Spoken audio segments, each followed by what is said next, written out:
warkaygu ma badno waxa weeyaan madaxweyne ku-xigeenka oon constituency ka soo wada jeedno waxa weeyaan aad iyo aad raggi isku dhow baan hayn laakiin si xurgufta moogtahay siyaasaddu waa iska sunnatul xayaat intaa wax dhaafsana ma jirin waa labada iyadoo baahan marka ta koowaad waxa weeyaan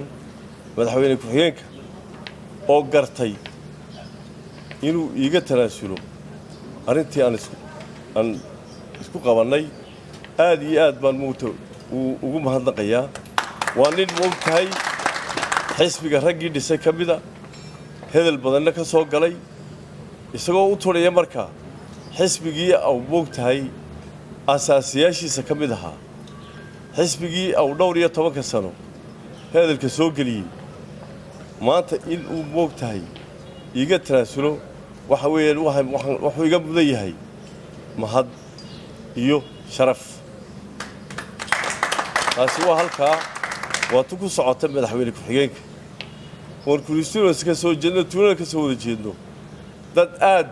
iyo aad isku fiican aan nahay isaga iyo reerkaba aan dhagax joog isuna waxaa kaloo u mahadnaqayaa intii ka shaqaysay isku soo dhaweynta ee hawsha ka siixan weyday ama wasiir ha noqdaan uguna cadcaddaa Soomaali iyo ha noqoto moogtahay dhaqan iyo moogtahay reer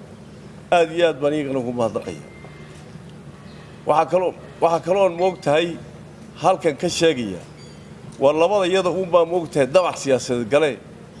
gobolkii aan ka soo jeednay mujtamaca ku nool waxaan ku leeyahay nabadgelyada aan wada ilaashano walaalnimadeena aan xajino waxaan waxa weeyaan haddii inaku moogtahay aan hore moogtahay tartan noocaas hawlayna dhaxmari jirin dee beelaha dhaxaad buu dhaxmari jiray dabeedna markii way ka heshiin jireen sideedii dhaqankii oo kale aan qaadano aad iyo aadna waxaan ugu mahadnaqayaa beelaha dhexe iyo la idinku yidhi anigu idinma bixinin hawsha badan ee gasheed taasina waxa weeyaan